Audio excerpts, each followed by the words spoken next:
قرآن پاک سے مسلمانوں کا عشق رنگا رنگ انداز میں اپنا اظہار کرتا رہتا ہے. کئی لوگ اسے حفظ کرتے ہیں، کچھ دلکش قرات میں اس کی تلاوت کرتے ہیں. بہت سے لوگ ایسے ہیں جو خطاطی کے ذریعے قرآن کریم سے اپنی محبت کا اظہار کرتے ہیں. ضلع خوشاب سے تعلق رکھنے والے محمد نعیم یاد نے بھی قرآن پاک سے اپنی محبت کا اظہار مختصر ترین وقت میں اس کی خطاطی سے کیا ہے. مشکل ترین سمجھے جانے والے خط ثلث میں قرآن پاک کی خطاطی کی ہے انہوں نے، اور ساتھ ہی ساتھ انہوں نے خط دیوانی کا بھی استعمال کیا ہے. محمد نعیم یاد خطاط بھی ہیں، شاعر بھی ہیں، افسانہ نگاری بھی کرتے ہیں، مختلف زبانوں میں کئی کتابوں کے مصنف بھی ہیں، اور آج ہمارے پروگرام میں ہمارے ساتھ موجود ہیں. السلام علیکم نعیم صاحب. جی السلام. بہت شکریہ آپ پروگرام کے لیے. بہت شکریہ آپ کا بھی. ذرا ہمیں بتائیے اپنے کام سے تھوڑا سا آگاہ کیجیے. سب سے پہلے تو جی سب سے پہلے یہ میرا پہلا قرآن کریم کا نسخہ ہے ماشاءاللہ، اور سب سے بڑی بات یہ کہ میں نے کسی سے یہ فن سیکھا نہیں ہے. اچھا، تو یہ اللہ کی کرم نوازی ہے کہ سب سے بڑی بات میں یہ کہتا ہوں کہ جب آپ کا عشق آپ کے ویژن سے، آپ کے ڈریم سے جڑتا ہے تو اللہ پھر تقدیریں بدلتی ہیں. پھر وہ ہوتا ہے جو امپاسبل ہوتا ہے وہ پاسبل ہو جاتا ہے. دکھائیں ذرا تھوڑا. تو یہ جو ہے یہ خط ثلث میں اور جس کو ام الخطاط کہا جاتا ہے، مشکل ترین خط ہے، اور اس میں نے صرف 75 دن میں قرآن پاک کا یہ پہلا نسخہ میں نے مکمل کیا ہے. اچھا دکھائیے ذرا اس کا خط کیسا ہے تاکہ ہمیں اندازہ ہو، اور ہمارا جو کیمرہ ہے وہ بھی اس کو کیپچر کرے گا. ہاں زبردست، بہت ہی اعلیٰ. یہ وہی خطاطی کا قسم ہے جو کہ سعودی عرب میں قرآن مجید جو مسجد نبی شریف نہیں، وہ خط نسخ ہے جو مکہ مکرمہ میں مسجد نبی شریف اور جو خانہ کعبہ کی دیواروں پہ خطاطی کی جاتی ہے، یہ وہ خط ہے. اچھا، اس میں ابھی تک مکمل قرآن پاک نہیں لکھا گیا. کہیں پر یہ 1400 سال کی اسلامی تاریخ میں خط ثلث میں مکمل قرآن پاک پہلا ہے. یعنی اس میں کیوں نہیں لکھا جاتا؟ سر یہ مشکل ترین خط ہے. اس میں خطاطی کی گئی ہے، یعنی خطاطی کی جاتی ہے، لیکن اس میں مکمل قرآن پاک مختلف خطوط میں سے شامل ضرور ہے. خط نسخ خط ثلث میں ملا کے لکھا گیا ہے. جتنی میں نے تحقیق کی ہے اس میں مکمل قرآن پاک نہیں لکھا. اور یہ پورا ہینڈ ریٹن ہے؟ جی مکمل ہینڈ ریٹن ہے. اچھا، اور یہ خط ثلث جو ہے اس کا بیک گراؤنڈ کہاں سے آتا ہے؟ جی مطلب مدینہ میں تو استعمال ہوتا ہے، یہ وہاں پہ خطاطی آج کل اس کا جو ہے یہ ترکی کے اندر اس کو سب سے زیادہ خط ثلث جو ہے وہاں پہ خطاطی اس خط میں ہوتی ہے. بلکہ وہ اس کو یعنی کہ کہہ لیں کہ سب سے بڑے پروفیشنل جو ہیں وہ ترک خطاط جو ہیں اس میں مانے جاتے ہیں. لیکن بفضل خدا یہ سعادت پاکستان کے اس حصے میں میرے زوم ان کر کے دکھائیں تاکہ پتہ چلے کہ یہ رائٹنگ جو ہے یہ کس طرح سے لکھی گئی ہے. اس کو بہت زوم ان کریں تاکہ ہماری آڈینس کو نظر آئے کہ یہ رائٹنگ ہے کیسی. اوپر جو سائیڈ میں جو نقش و نگار ہیں یہ یلو کے اوپر ہے، یہ پیپر اسی طریقے سے پرنٹ ہوا ہے یا یہ بھی کیا گیا ہے؟ نہیں، یہ سر بارڈر میں نے پرنٹ کروایا تھا. اچھا، ٹھیک ہے، اور اس کے بعد یہ پھر اس پہ خطاطی کی. ماشاءاللہ زبردست. اگلا جو آپ کے پاس نسخہ ہے وہ کون سا ہے؟ اس کے بعد جو دوسرا نسخہ تھا یہ جب میں نے شروع کیا یہ مکمل ہوا تو اس کے بعد میری خواہش تھی کہ میں مزید کسی ایک نئے انداز میں لکھوں. تو ایک ویڈیو تھی، لبنان کے ایک بزرگ خطاط تھے، انہوں نے خط دیوانی میں قرآن پاک مکمل کیا 1.5 سال کے عرصے میں. اور وہ بڑے فخر سے عربی میں اپنے ایک چینل پہ کہہ رہے تھے کہ میں عالم اسلام کا پہلا بندہ ہوں جس نے خط دیوانی میں قرآن پاک لکھا ہے.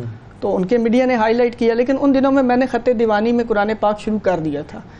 اور الحمدللہ میں دوسرا بندہ ہوں جس نے صرف 50 دن میں قرآن پاک جو ہے خط دیوانی کا اندر مکمل کیا ہے. اور اس کے اوپر جو سر ورک ہے، اس کے اوپر یہ خالص پیتل ہے جو میں نے اس کے اوپر مینا کاری کروائی ہے.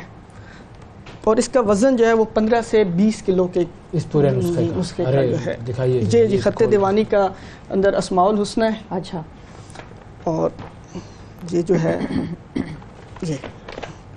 یہ اندر سارا ہاتھ کا کام ہے. ماشاءاللہ ماشاءاللہ، کیا بات ہے. اور الگ الگ کلرز کے ساتھ آپ نے اس میں اچھا، اور ہر پیج اس میں یہ 4 کلر. اس میں سر بلیک سے یعنی کہ انک سے لکھا ہے، سرخ کے ساتھ اعراب لگائے ہیں، سبز کے ساتھ جو ہے وہ پھر میں نے رموز اوقاف لگائے ہیں. وہ صرف ایک صرف بلیک ہے. میں دراصل صرف رائٹنگ کا ڈفرنس ہے وہ میں سمجھنے کی کوشش کر رہی ہوں کہ یہ جو ہے یہ مشکل ہے یا وہ مشکل ہے؟ یہ دونوں ہی مشکل ہے. تو وہ مشکل لگ رہا ہے، یہ پڑھنے میں مشکل ہے. ہاں وہ پڑھنے میں مشکل ہے. اچھا یہ نا جو جب سلطنت جب اسلامیہ جب وہ تھی نا عثمانیہ کا دور تھا، تو اس وقت یہ ہوتا تھا کہ جو شاہی خطوط لکھے جاتے تھے تو اس وقت یہ کوشش ہوتی تھی کہ ایسا رسم الخط ایجاد ہو جو جلدی بھی لکھا جائے اور اچھا بھی لکھا جائے. تو اس دور میں یہ خط دیوانی جو تھا نا یہ ایجاد کیا گیا. اور الحمدللہ لیکن یہ تھا کہ اس میں قرآن پاک پاک نہیں لکھا گیا. وہ چونکہ لبنان کے بزرگ نے یہ پہلی کوشش کی تو الحمدللہ دوسری کوشش میری تھی. تو پھر اس کے بعد یہ میں نے 50 دن میں قرآن پاک کی خطاطی مکمل کی. اس میں اگلے نسخے پر آتے ہیں بھائی. ٹھیک ہے, یہ تھا ہمارے پاس, اس کا نام تھا خط سلس میں خط دیوانی. اور اب تیسرا کیا ہے؟ تیسرا ہے جی خط نص, جو آپ نے کہا مدینہ شریف کے اندر. جو ہمارے سعودی عرب سے لوگ جب عمرہ یا حج پہ جاتے تھے تو جو قرآن پاک سعودی عرب سے لوگوں کو اس وقت تحفہ ملتا تھا وہ خط نسخ میں ہے. ہمارے پاس جو پاکستانی قرآن پاک ہے وہ بھی خط نسخ میں ہی ہے, لیکن اس کا رسم الخط تھوڑا سا ان سے الگ ہے. اور یہ جو ہے نا اس کو مصحف مدینہ کہا جاتا ہے, بطرز مصحف مدینہ, اس لیے اس کی نسبت جو ہے میں نے سبز کلر سے اس کو کی ہے. اور اس کے اندر جو میں نے ایک تھوڑی سی انفرادیت یہ ہے کہ اس کا انتصاب میں نے سرکار دو عالم صلی اللہ علیہ وسلم کے والدین کے نام کیا ہے. ماشاءاللہ ماشاءاللہ. اس قرآن پاک کا انتصاب جو ہے وہ ان کے, اور اس کی جو خط ہے یہ ذرا آسان بھی ہے اور پڑھنے میں بہت ہاں بالکل سیدھا سمپل. یہ ہمارے ریجن کے لیے یہ زیادہ فٹ بیٹھتا ہے, ہم اردو سے جی ساتھ اس کو پڑھ رہے ہوتے ہیں, ہمارے لیے ان الفاظ کو جو سر میں جب آپ کو چوتھا دکھاؤں گا نا تو آپ کہیں گے کہ وہ اس سے بھی زیادہ آسان ہے. آگے دکھائیں گے. اچھا یہ جو ہے بھائی ماشاءاللہ, ہاں بالکل دیکھیں, یہ سب قریب قریب سے دکھائیں بھائی. ہماری ٹیم جو ہے بہت خوبصورت ہے. جی جی بہت ہی اعلیٰ. اس میں آپ نے پنک کلر کا استعمال کیا ہے عراب کے اوپر, اور یہ بھی 50 دن میں. اچھا, یہ بھی الحمدللہ ٹارگٹ آپ نے اس طرح بنایا؟ نہیں کچھ بھی نہیں تھا. یہ ایک دن میں کتنا لکھتے تھے پھر آپ؟ یہ زیادہ سے زیادہ 4 سے 5 گھنٹے سے زیادہ تو ویسے تو لکھا ہی نہیں جاتا ایک نشست میں اتنا, کیونکہ بازو شل ہو جاتا تھا, اس پہ بہت زیادہ زور لگتا تھا. اور بس یہ تھا کہ جو ٹائم ملتا تھا اس کو اس پہ وقت کے, یعنی یہ میں جو سب سے زیادہ بچوں کو کہتا ہوں کہ جو وقت آپ اپنا موبائل یا دیگر چیزوں پہ ضائع کرتے ہیں, اگر آپ یہ وقت اپنی اس شوق کے اندر لگائیں تو یقیناً انشاءاللہ اس سے اچھا شوق نہیں ہو سکتا. آپ نے بڑی اچھی ایک الگ بات کی, یہ شوق اب کسی نے سیکھنا ہو جی تو کیسے سیکھا جا سکتا ہے, کتنا عرصہ لگتا ہے بنیادی اگر خطاطی؟ سر میرے سے اگر کوئی سیکھتا ہے تو میں تو عام بندہ جو بالکل مجھ جیسا کوئی شخص ہے جس کو اردو کی رائٹنگ ایسی ہے کہ اسے ڈاکٹر دیکھے تو وہ بھی نہ سمجھ سکے, 2 سے 3 ماہ کے اندر. اچھا, میں نے ابھی بچوں کو خط کوفی سکھائی ہے, اور وہ ایک مہینے کے اندر جو ایران کے اندر جو داتا دربار کے اوپر بھی خط کوفی کے اندر خطاطی کی گئی ہے, وہ میرے خیال میں 1 ماہ کے اندر میں نے 5ویں کلاس کے بچوں کو سکھائی ہے. اور ماشاءاللہ سے وہ زبردست, یعنی کہ پہلے وقتوں میں جو ہم تختی لکھتے تھے جی اور ہم نے تو کیونکہ اس چیز سے ہم بالکل لا تعلق ہیں, اور یہ مجھے تو ایسا لگتا ہے کہ ہماری تو یہ بدنصیبی ہے کہ ہم نے یہ چیز نہیں دیکھی. اور جو لوگ تختی پہ لکھتے تھے, میں یہ سمجھتا ہوں کہ میری یہ خوش قسمتی ہے کہ ہم نے وہ تختیاں لکھی ہیں اور اس کا نتیجہ تختی کا فائدہ ہوا یہاں پر. بالکل ہوا ہے, بالکل ہوا ہے. اب تو بچوں کو کنسپٹ ہی نہیں ہے نا کہ مطلب مہینہ بھر میں سیکھ سکتا ہے کوئی بھی شخص چاہے تو بیسک ایک چیلنج. اچھا دوسری ایک چیز اور بھی ہے سر, میں یہاں یہ کہنا چاہوں گا کہ ہمارے پاکستان میں بہت سے بچے نا شوق سے قرآن پاک لکھ رہے ہیں. میں نے ویڈیوز دیکھی ہیں اور ماشاءاللہ سے اچھا کام ہو رہا ہے, لیکن ایک چیز کی کمی ہے. کیا؟ وہ یہ کہ فنی اعتبار سے اس میں کمی ہوتی ہے کہ وہ چونکہ اس چیزوں کا علم نہیں ہے, ٹیکنیکل ہے تو آپ زیادہ اس کو جان سکتے ہیں. چونکہ میں بھی تو کسی سے سیکھا نہیں ہوں, لیکن میں یہ ان سے ریکویسٹ کروں گا کہ آپ جب آپ یہ کام کرنا شروع کریں تو تھوڑا سا اس کے اوپر انٹرنیٹ کے اوپر, میں نے سب سے زیادہ فائدہ انٹرنیٹ پہ اٹھایا. اور میں نے انٹرنیٹ پہ اویلیبلٹی ہے کہ انٹرنیٹ پہ جو میں نے یہ چیز دیکھی ہے وہ میں نے یہ آپ کے لیے یہ دیکھیے گا, میں نے تقریباً 300 کے قریب خطاطی کے نمونہ جات دیکھ کے ان کی پریکٹس کرتا تھا, فریمز بناتا تھا. اور یہ کام آپ دیکھیے گا, یہ میں نے جب پریکٹس کی ان چیزوں کی تو اس چیز سے مجھے یہ شوق ہوا کہ میں قرآن پاک کو اس طرف رکھیں تاکہ کیمرہ ہمارا کیپچر کر سکے صحیح طریقے سے, یعنی کہ میں قرآن پاک کو کسی نئے انداز میں ایسے لاؤں کہ جیسے کسی نے نہ کیا. مطلب آپ یہ بھی پریکٹس کرتے تھے کہ کس چیز کو کتنا حاشیے میں چھوٹا کریں گے, کتنا بڑا کریں گے. اس سے مجھے یہ مختلف خطوط, میں نے تقریباً 300 کے خطوط کی میں نے پریکٹس کی ہے. اور یہ آپ دیکھ سکتے ہیں کہ یہ اتنی خوبصورت, ارے واہ دیکھیں یہ کتنا خط کوفی, خط نص, یہ بہت ہی ماڈرن خطاطی لگ رہی ہے. یہ تو ماشاءاللہ یہ سر اس میں اور بھی یہ کافی سارے بھائی, واہ ماشاءاللہ ماشاءاللہ کیا بات ہے. تو یہ چیزیں جو تھی. اچھا اس میں آرٹ کا ایک بنیادی آپ کے اندر ایک جذبہ ہونا چاہیے, جی یہ بہت بڑا آرٹ ہے. بالکل میں اگر دیکھوں تو میرے لیے مجھے لگتا ہے کہ شاید بہت مشکل ہوگا سیکھنا, لیکن کوشش ضرور کروں گا. کوشش ضرور کرنی چاہیے, اور جب آپ کوشش کریں گے دل میں تمنا ہوگی تو اللہ تعالیٰ اس کو جو ہے نا وہ لگا کے رہتے ہیں. آج کل کیونکہ ڈیجیٹل آرٹ بھی آ گیا ہے تو اس میں بھی کچھ خطاطی کا سلسلہ ہوتا ہے. بالکل ہوتا ہے سر, ڈیجیٹل آج کل ہر کام ہی ڈیجیٹل ہو رہا ہے. ظاہر ہے پروفیشنل ہاتھ کے کام کو اب جیسے دیکھ لیں بالکل آتے ہیں. جیسے ابھی آپ بات کریں کہ تختی کا دور ختم ہو گیا, اب وہ جا کے ہاتھوں پہ وہ بچوں کو پین کاپیوں سے لکھوایا جا رہا ہے, رائٹنگ ایسی ہے بس کہ گندی. پرانے وقتوں کے لوگوں کی آپ کوئی خط دیکھیں یا لکھا ہوا تو آپ دیکھیں تو آپ کو پتہ چلتا ہے کہ بھئی یہ تو کیا خوبصورت رائٹنگ, نیٹنس اور ان کی. سر یہ ہے خط نستعلیق, اچھا جو آپ نے بات کی تھی کہ بہت زیادہ سنا ہوا ہے اس کے بارے میں. اچھا یہ ہمارا قومی خط ہے جی, ہماری اردو زبان اسی میں لکھی, ہماری فونٹ بھی ہمارا نستعلیق والا ہے. میں نے سر یہ سوچا کہ کیوں نہ اس میں قرآن پاک میں لکھوں, اور جب میں نے بچوں کو ایک صفحہ دکھایا تو بچے فر پڑھنے لگ گئے.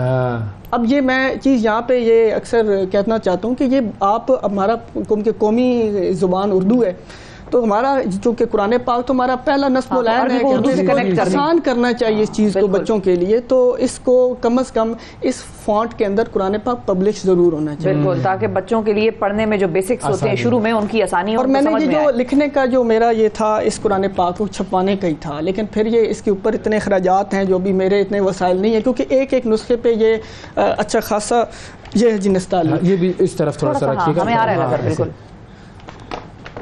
ہاں دیکھیں یہ تو بھی اپنا اپنا سا لگتا ہے, اس کو تو پڑھنا بہت ایزی لگتا ہے. عربی اور اردو کو قریب لے آئے آپ اس طرح سے, یہ جو آپ نے کیا ہے. اور اس میں آپ دیکھیں کہ اتنی خوبصورتی جو اس میں ہے نا,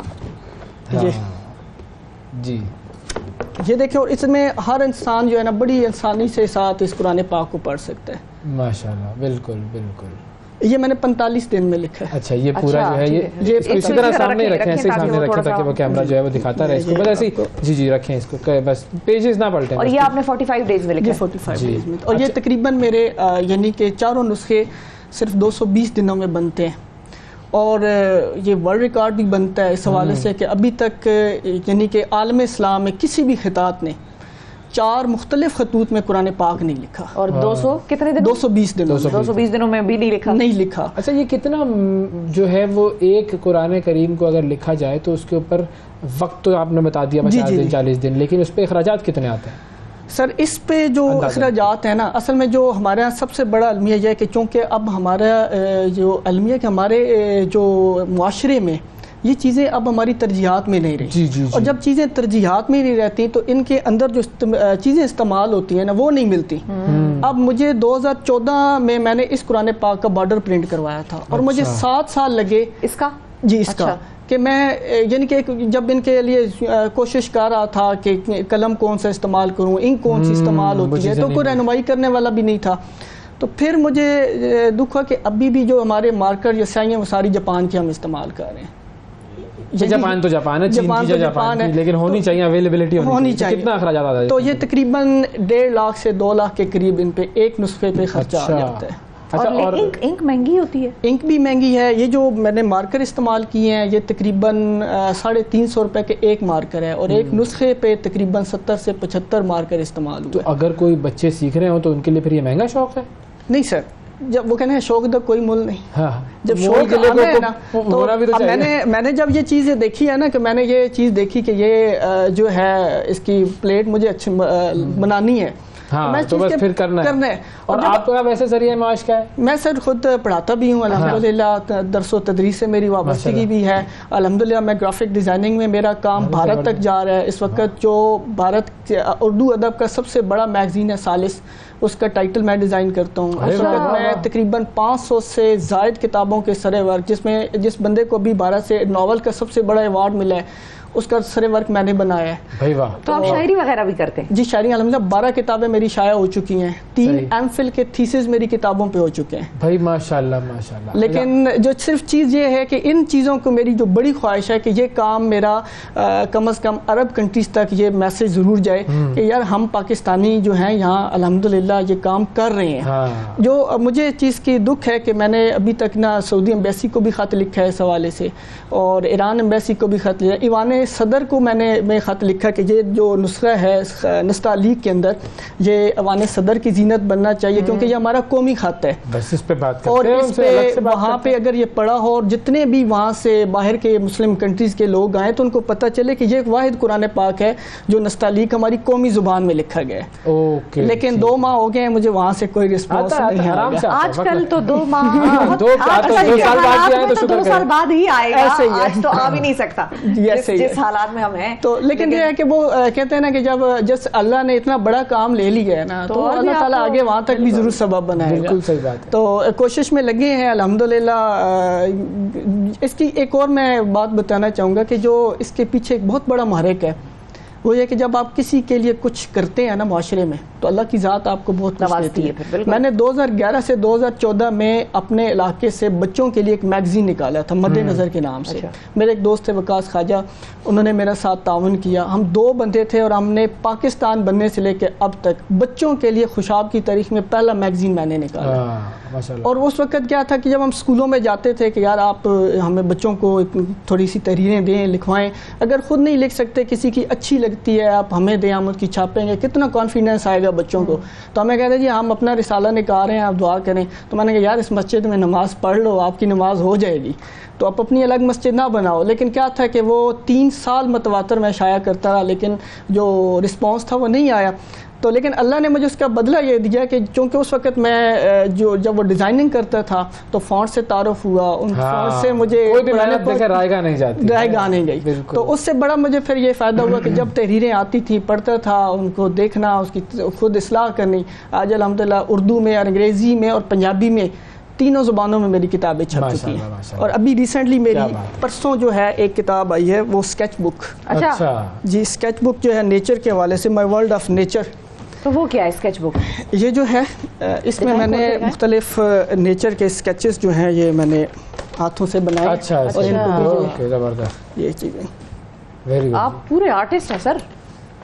واہ واہ واہ, زبردست جی. دیکھیں یہی بات ہے کہ وہ جو اس طرح کا ٹیلنٹ ہے, کلرنگ بھی کر سکتے ہیں. ویسے میں یہ کلرنگ بھی کر سکتے ہیں, مطلب اسکیچ بک تو ہے لیکن یہ آپ فریم کر کے گھروں میں بھی لگا سکتے ہیں. بالکل بالکل. بہت شکریہ نعیم یاد صاحب, آپ نے بڑا زبردست کام کیا. اللہ تعالیٰ مزید آپ کو ترقی دے اور ہماری دعا ہے کہ آپ کا کام جو ہے وہ پورے دنیا میں پاکستان کی نمائندگی کرے. اور یہی بات ہے کہ جو ٹیلنٹڈ لوگ ہیں یہ پورے پاکستان میں جگہ جگہ پر بکھرے ہوئے ہیں. اگر ہم کہتے ہیں نا کہ ہماری تقریباً 24-25 کروڑ کی آبادی ہے تو اس میں کروڑوں لوگ ایسے ہیں جن کے پاس کوئی نہ کوئی یونیک ٹیلنٹ موجود ہے. اور ہماری کوشش ہے کہ ہم ان لوگوں کو ڈھونڈیں اور آپ کے سامنے لے کر آئیں اور ان سے انسپریشن حاصل کریں.